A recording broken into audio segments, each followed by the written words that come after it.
Today on an all-new Dr. Phil.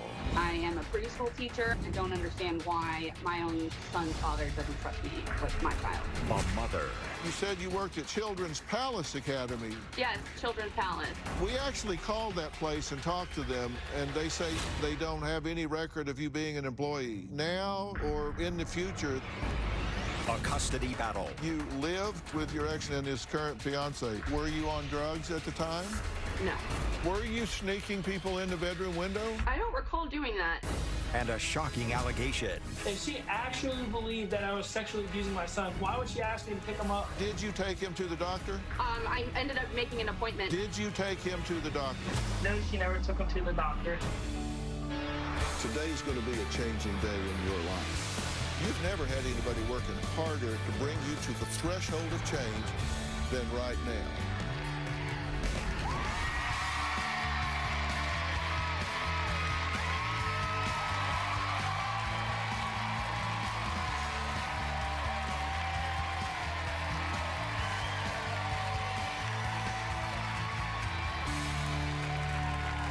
Well, take a look at these videos of 5-year-old Avery playing outside with his father, Andy, and his stepmother, Caitlin.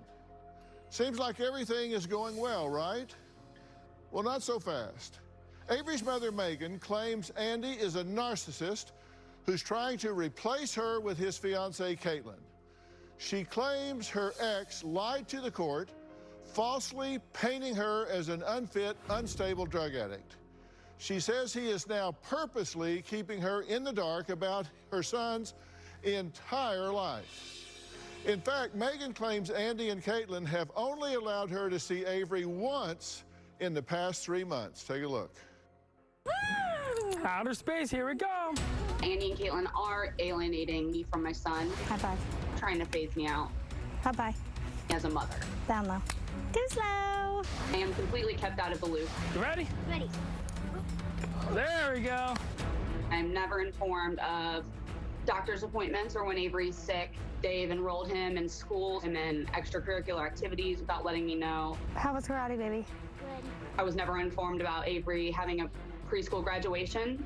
According to our court order, Andy and I are supposed to make those decisions together. Avery and I did not spend Christmas together. I was only able to FaceTime him for maybe 5-10 minutes. Anytime I've asked Andy for visitation, he claims that I'm too unstable. The main excuse is that I'm a drug addict. It's completely wrong. I've offered to provide Andy and Caitlin drug tests. I've offered them a nanny cam that they can log into at any time, and they just don't want to deal with it unless it is through the court. They are using this as an excuse to just keep Avery away from me. It's hard because this is the most important time in Avery's life, and I should be involved. I should have a say. He has asked me why I'm not around. He's asked me why I've gotten rid of him. He's asked me when he can see me again. I can't hear it. It's awful. I usually cry as soon as I get off the phone. I'm gonna get you. I never have and I never will pose danger to my son. There you go. And I am a preschool teacher. Other parents trust me with their children, and I don't understand why my own son's father doesn't trust me with my child. Well, due to COVID-19 and the strict protocols and guidelines we have set in place to protect our guests, myself, Robin, my staff, we do not have a studio audience and are not flying anyone to Los Angeles right now. So joining us via Ionico from Virginia is Megan. Megan, I'm glad to be talking to you. Hi, Dr. Phil. I'm glad to be here. Thank you.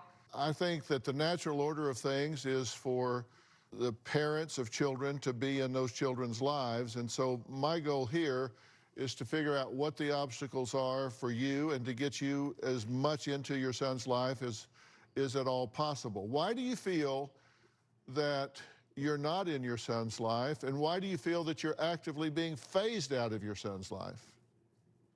Well, I know that Andy and Caitlin have claimed I'm a drug addict and I'm too unstable to have Avery in my life. And I just feel like the accusations aren't correct. Okay, now you feel like you shouldn't have to defend yourself as a mother, and you deserve to be with your son because, as I say, that's the natural order of things. If a parent is a healthy parent and is in the best interest of their son or their daughter, then I feel like they should be in that son or daughter's life. Are you in the best interest of your son? That's the only thing that I've ever been concerned about, is what's Avery's best interest. And for you to be in your son's life, is that in his best interest? I absolutely think that it's in his best interest, yes. Okay, and you say that you try to at least FaceTime your son once a week, but you're denied that right at least, you say, 40% of the time. I would say probably 40% of the time there's a reason or an excuse why I can't FaceTime Avery. Okay, why is that? I mean, obviously, it makes common sense for a mother to be in their child's life. So why is there this opposition to you having a relationship with him? I honestly don't have any idea why they're so opposed to having Avery be around me or have us have a healthy relationship. Is there some cruel vendetta left over because of the breakup between you and your ex? If there is, we haven't discussed it. I know that there has been some animosity at times, but we haven't really discussed any other reasoning other than a drug problem. Okay, do you have a drug problem? Absolutely not. I do not. So you don't have an issue with drugs, you're not a drug addict, you're not controlled by drugs, you're not spinning out with the instability that you often see with someone that's addicted to drugs who put drugs above everything else. I am not addicted to drugs, no. None of that comes before Avery. I don't even do drugs. Okay, you're not doing drugs now? No, I'm not. Okay. And you say that your ex, Andy, is just a narcissist that wants to control the situation and keep you out in favor of his current fiancee, Caitlin. That's how I feel, because I don't see any other reason why Andy and Caitlin would do these things and would keep Avery from me. Okay, now the court has ordered that you have supervised visitations. Why did they order that you have supervised visitation? I wasn't able to present my case to the judge because I hadn't finished the parenting class that was ordered by the court. However, the guardian ad litem that was appointed to our case did not recommend supervised visitation. So there was a guardian ad litem, and the guardian ad litem, you say, supported you completely. Well, yes, I would say she supported me, yes. Okay, but nonetheless, the judge ordered supervision, but the supervisors that you have come up with, Andy refuses to approve, and it's his right to, he's been given the authority to approve. Yes, that's the case. Okay, and you say that it's just very difficult for you to not be around your child, of course, and that it's like a piece of you is missing. You can't even watch videos with kids and their moms. It hurts if you see moms in stores or on the street or parks. It's very difficult for you. Yeah, I try to avoid those situations, going around parks or even being around some of my friends who have children. It's just too hard to see that interaction. Would you say this is your #1 priority in life, is getting your son back into your life where you can be an influence on him and be with him and have him in your lap and by your side? Yes, 100%. This is my #1 focus Nothing right is now. more important than that. Absolutely nothing. Is there anything you wouldn't do to have that relationship restored? I would do anything, yes. There's no sacrifice you wouldn't make. There's not anything you wouldn't do to have that relationship restored. I would say yes, nothing at all that I wouldn't do. Well, Andy and Caitlin say that Megan's tale of woe is nothing but a fabricated, manipulated sob story because she and only she is the one keeping her from her son. They say it is not them. Andy says it is not me. We'll add them to the conversation after the break. She says she would do anything. #1 priority, nothing else gets in the way. That is the only thing that she gets up in the morning focused on. #1 priority. Andy says, not even almost the truth. We'll hear the other side of this story after the break.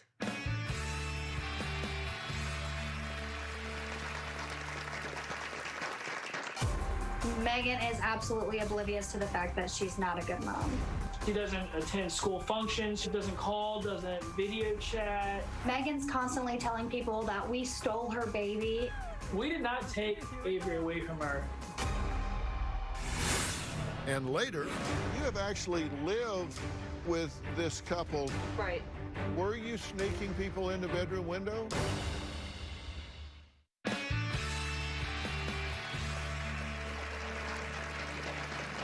Well, not every relationship lasts forever, and when there is a child in the mix, co-parenting with an ex, well, it can be challenging, particularly if there's unfinished emotional business between the mother and father. Now, I'm not saying that's true here. I'm just saying that can be an issue. Andy says the drama between he and his ex, Megan, over their son, Avery, began as soon as he ended the relationship. Megan and I were together less than 2 years. My relationship with Megan was stressful, a lot of heartache and headache. She would punch holes in the wall, break bottles, rip my clothes up, steal my clothes and sell them. There would be a lot of yelling, screaming, cussing. There was a lot of Adderall abuse, alcohol abuse, and her overall mental state was very manic. You ready? Boom, just like that. And I realized it was just an unsafe environment for our son. When I told Megan that we needed to end our relationship, she got very upset, very angry, and hostile. She refused to leave. It was my place. She was not even on the lease. I called the police trying to get Megan removed. With no luck, I had to serve her with a 30-day notice. Andy and I got into an argument. We both raised our voices to each other. He grabbed me by the arm in an aggressive manner. The argument wasn't that big of a deal, but I felt a sense of urgency to leave. I didn't feel safe. I didn't feel comfortable. I needed the time to get mine and Avery's stuff out of the house safely. So I got a 72-hour emergency protective order against him. I was blindsided by the whole situation. I wasn't allowed back in my own home or to have contact with Megan or my son for 3 days. I packed up our stuff and we were flown out to my dad's house in Indiana. The day I walked back through the door, Megan had cleared the entire house out and they were nowhere to be found. It was terrifying. About a week or so later, and I notified Andy and told him where we were. I went to the local courthouse and petitioned her to come back. So the court awarded me 50-50 custody, and that's when the custody battle began. Well, Andy and his fiancée, Caitlin, say 50-50 custody with Megan did not work. Here's their side of the story. Megan's constantly telling people that we stole her baby. That is a bunch of We did not take Avery away from her. It was her misguided actions, behavior, and overall lack of responsibility. When Megan did have 50-50 custody, I would get messages from family members asking me to come get Avery because she's been drinking, using Adderall. Once Megan lost 50-50 custody, she would not show up to a visit. She reeked of alcohol. She would slur her words. Because of Megan's outrageous behavior, the guardian ad litem rendered her unfit. The court ordered Megan to do a parenting class and a substance abuse class, which after 2 years, she has still not completed. Megan was also required to take monthly drug tests, and she kept failing those. Megan is absolutely oblivious to the fact that she's not a good mom. She doesn't attend school functions, school meetings with Avery. She doesn't buy him school clothes, school supplies. Doesn't call, doesn't video chat. Megan will continuously say she's going to show up to Avery's events and then make an excuse at the last minute. I have taught him how to write his name. I potty trained him, nurtured Avery, and tried to be there in a way that Megan hasn't. Megan doesn't have the resources to take care of Avery. She doesn't have a driver's license, a vehicle, a steady house to live in. She couch hops. The longest Megan's been able to hold down a job is about a month. Because Megan didn't have a job, she didn't have money, she started selling Adderall. I do wonder if she even wants to be a mom anymore. If Megan stays the way she is, she's not going to be present in Avery's life. Well, join us via Ionico from Virginia are Andy and his fiancée, Caitlin.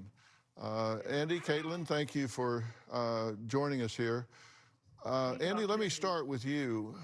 Clearly, there's a disconnect here. You've been listening. You just heard Megan say that being in your son's life is her #1 priority. Nothing is more important. There's not anything she wouldn't do. True or false? In the past 98 days, you have actually spoken to him 19 times.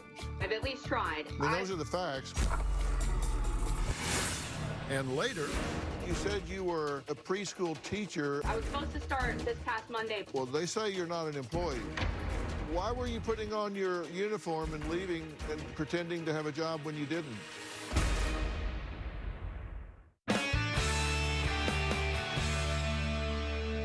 You just heard Megan say that being in your son's life is her #1 priority. Nothing is more important. There's not anything she wouldn't do. True or false? False. If she was so worried about being Avery's wife, in the past 2 years, she would have completed a 1-hour parenting class and completed a substance abuse class that the judge let her know. As soon as she completed those 2 programs, then she could come back and get away from supervised visitation. The only thing holding her from seeing Avery and not having supervised visitations is herself. Well, she says that's not true. She says that you guys are blocking her, that even on FaceTime, that you get in the way and don't let that happen. Is that right or is that wrong? That's incorrect, sir. Caitlin, she says you're trying to supplant her as a mother, crowd her out of the picture, and take over, so he just doesn't even think of her as a mother and looks at you instead. That's absolutely ludicrous. Avery knows that, like, I'm a mother to him. I only have to be. Nobody else is.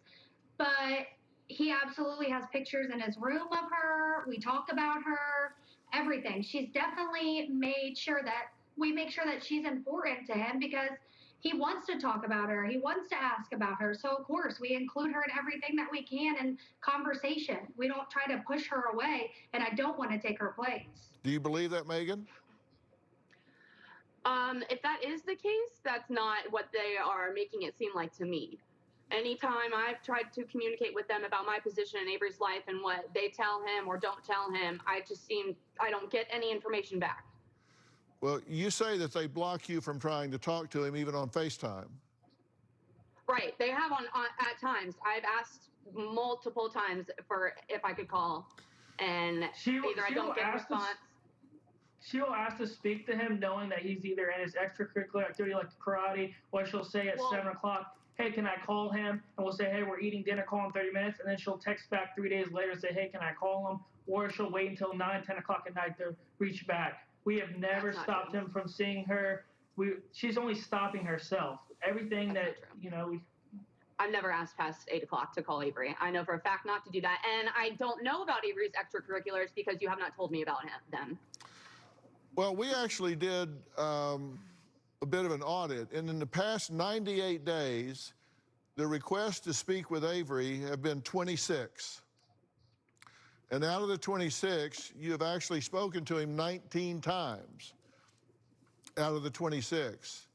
And the times that Andy and Caitlin said Avery was unavailable, 7 were due to sleeping, at a sleepover, or at an activity. And the number of times that Andy and Caitlin refused to answer the request were 0. I'm pretty sure I've talked to him more than 26 times in 3 months. Or I've at least tried. And there have been times where I haven't gotten a response back when I have asked to call. And I've had to ask Andy several times if he's just not answering me anymore. Those are the number of requests. There have been 26 requests, actual connection 19 times, and the 7 times that weren't, he just simply wasn't available. Either he was asleep, or he was at a sleepover at someone's house, or he was at karate or some other activity where he just simply wasn't in front of a camera, wasn't in front of a computer. Right. And of the 26 times you've called, there were 0 times that the calls were not responded to, answered, and so you certainly weren't stonewalled. 26 out of 26 times there was an answer, and 19 of those times you were connected. Okay. I mean, those are the facts. right. I see that. I mean, I don't really, if that's the facts, then I guess those are the facts, but I'm almost positive that there have been times that I just haven't gotten any answer or response back when I've asked to call. You have actually lived with this couple on 2 different occasions, correct? Right. That's And right. I think that is really interesting that, Andy, you would have your ex move in with you and your fiance on 2 different occasions, and I'd like to talk about how that went. We need to take a break. Next, Megan says there's no evidence to prove that she has a drug problem. Is that true? We'll talk about that after the break, as well as these live-ins. We'll be right back.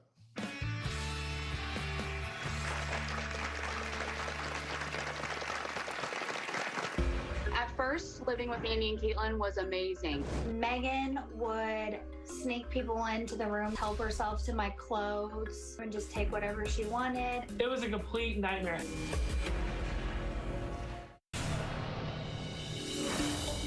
At one point, Megan did have prescription to Adderall, but she continued to abuse it, and over time, it just got out of control. Megan's parenting went out the window. It made her very erratic, angry, and very destructive. Things got so bad that we had her committed for a week. She was diagnosed with Adderall-induced psychosis, and I honestly don't think she's been the same ever since. Andy says he called it quits with Megan due to her manic Adderall-induced behavior. But according to Andy, her current unstable lifestyle is the real reason she's missing out of her son's life. Caitlin says they've bent over backwards to foster a relationship between Megan and her son, even allowing her to move into their home not once, but twice. This is the room where Megan stayed at when she was living with us. Andy and I have gone far out of our way to help Megan. Even after getting full custody of Avery, we allowed her to move into our home. Twice. She came to Andy and I with the sob story that she was going to rent to a homeless shelter. So I invited her to stay with us until she could get back on her feet. At first, living with Andy and Caitlin was amazing. I was so happy I was able to be Avery's mom every single day. We could co-parent and everything was fine. It was a complete nightmare. She wouldn't help out around the house. She wouldn't help with Avery. When I was doing homework with Avery, she never stepped in or took the initiative to do it on her own. So this is my closet. Megan decided to help herself to whatever clothes of mine that she wanted.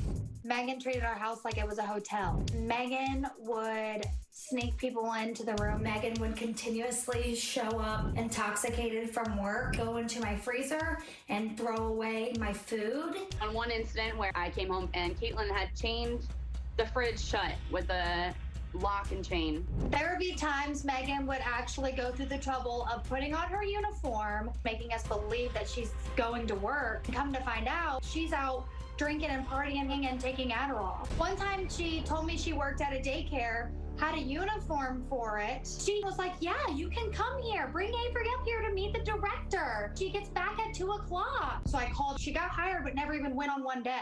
Like, you invited me, but you, like, don't even work there. Like, what? Her time with us came to an end when we found out she was doing Adderall. I was actually working 3 doubles in a row. It was hard for me to concentrate, so my friend offered me a few. We gave her a 30-day notice, and that was it.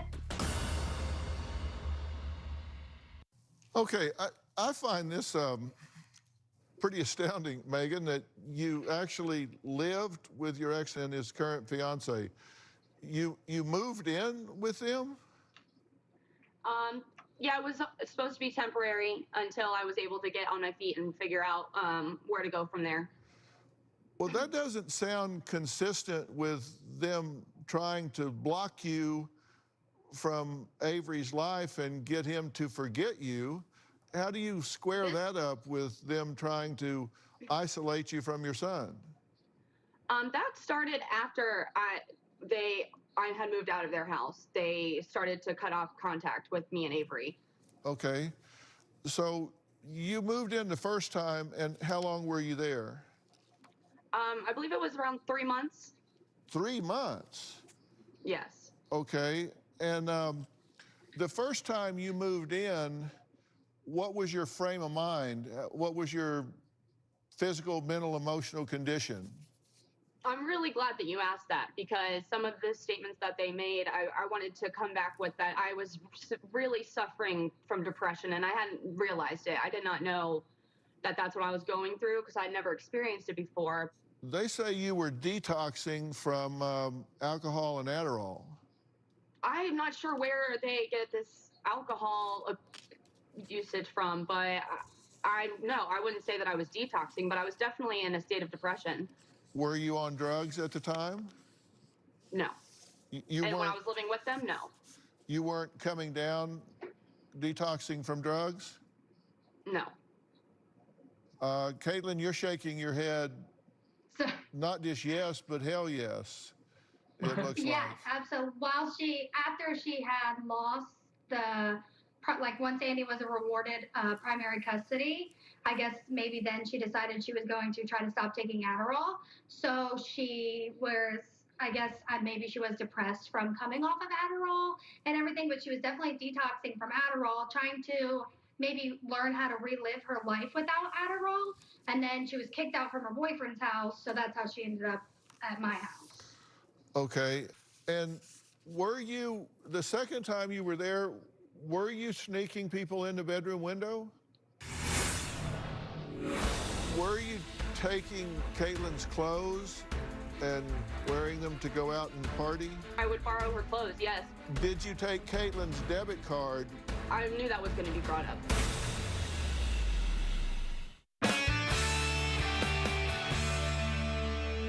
The second time you were there, were you sneaking people in the bedroom window?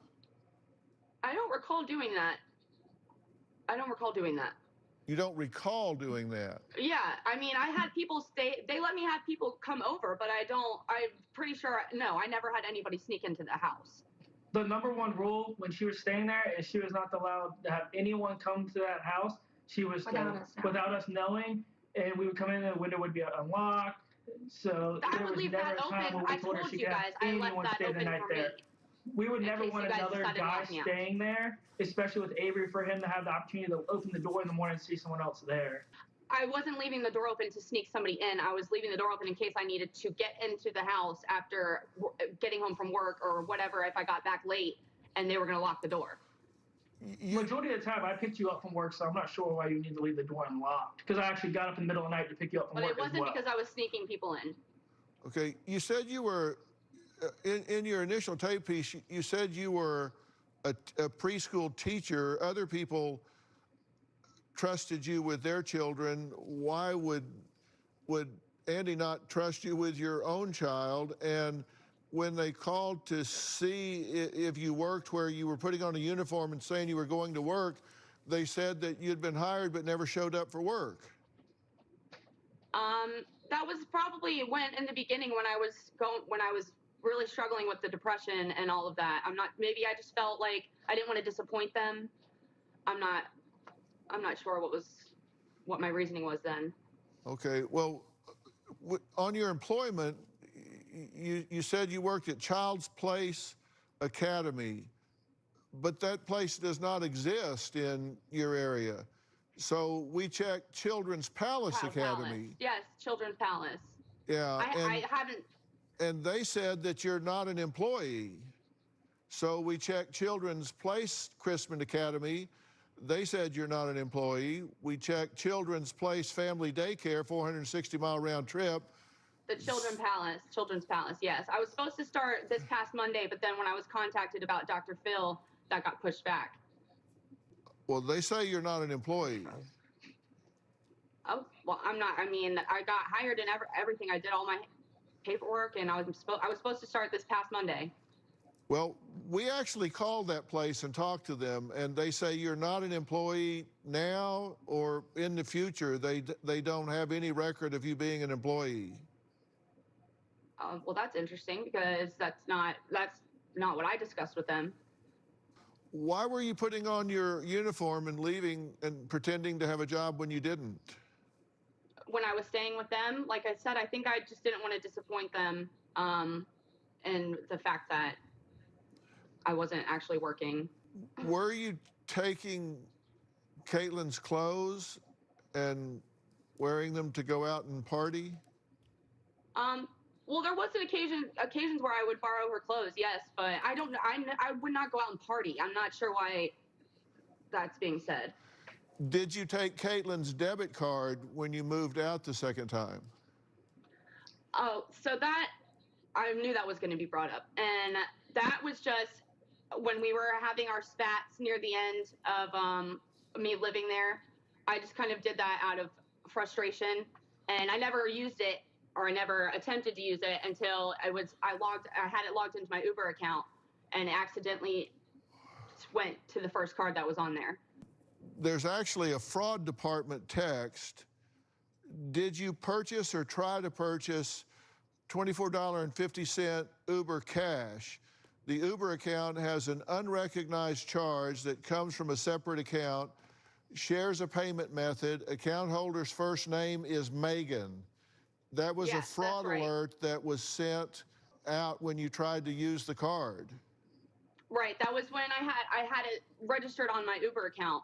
Why was it registered to your Uber account? I thought we had worked this out, but yes, it did happen. Well, you said you never, No, you said you took the card during a spat, but you never used it. I never. No, she wrote down the card in a spat Uber card. at Great Wolf Lodge, is what you told me. You told me that you wrote it down in your notes, my credit and debit card, you wrote down to have in your notes. So why was it saved to your Uber? I would have never have given it to you for your Uber if you had to write it down.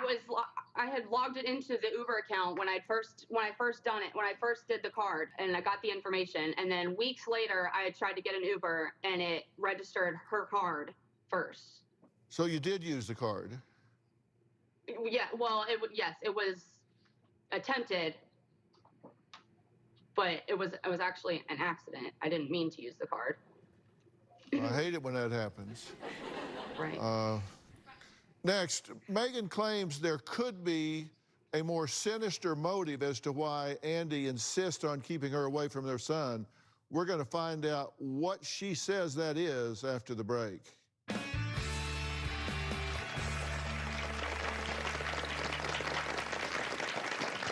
One day, Avery pointed to his bottom, and he told me that Daddy had kicked him with his privates.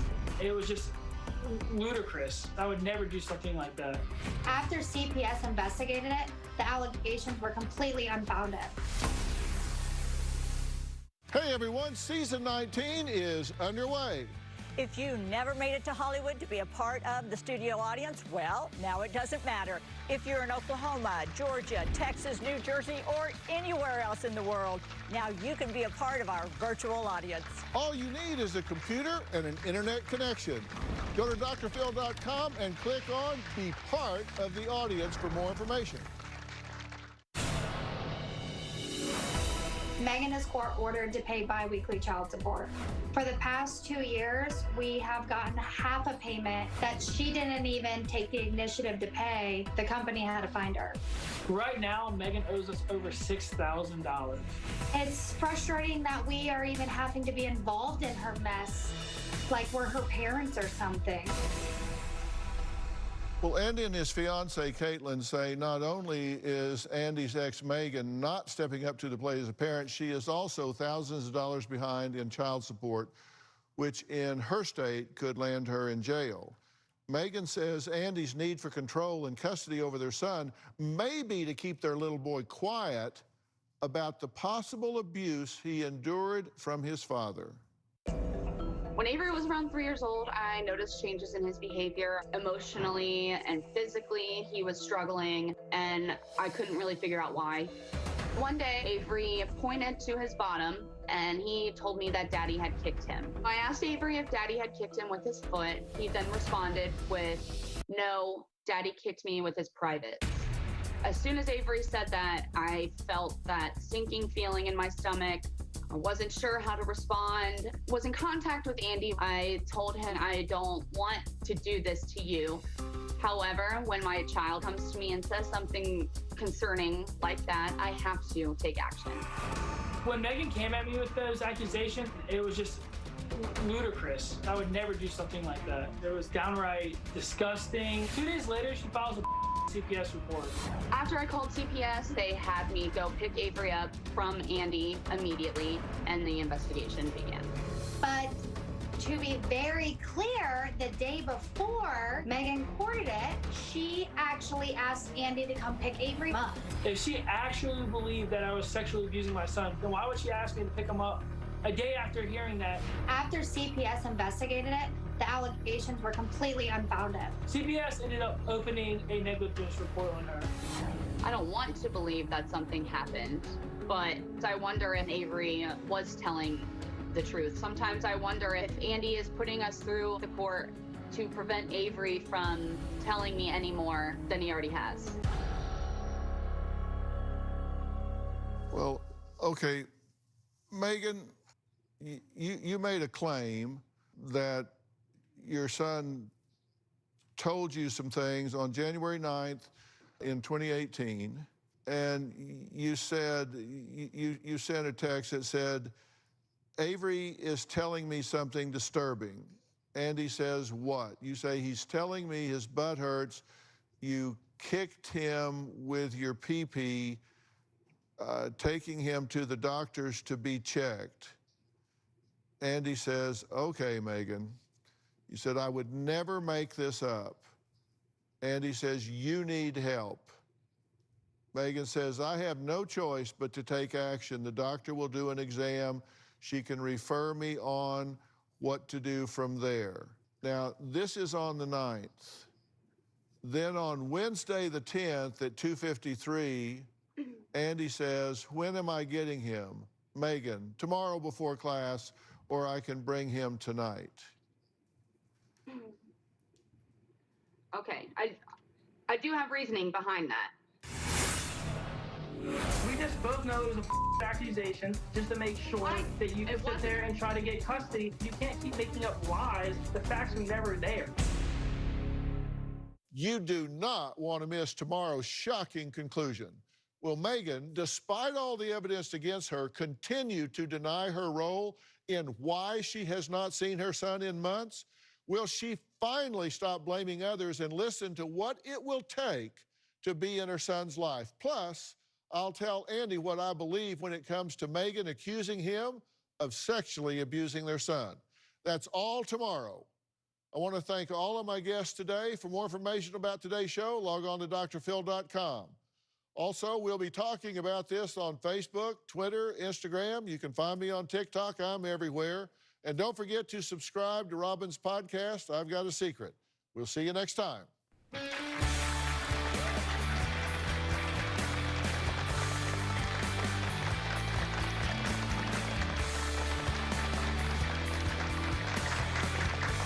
Bounce, bounce, all the girlies bounce. Take 'em to my house, turn the party out. Bounce, bounce, bounce, all the girlies bounce. Take 'em to my house, turn the party out. You won me 1,000 times, memories can kill ya, but it didn't hear ya. I thought that I could fly, but woke up on the asphalt. I swear there was the last time. I've always been naive,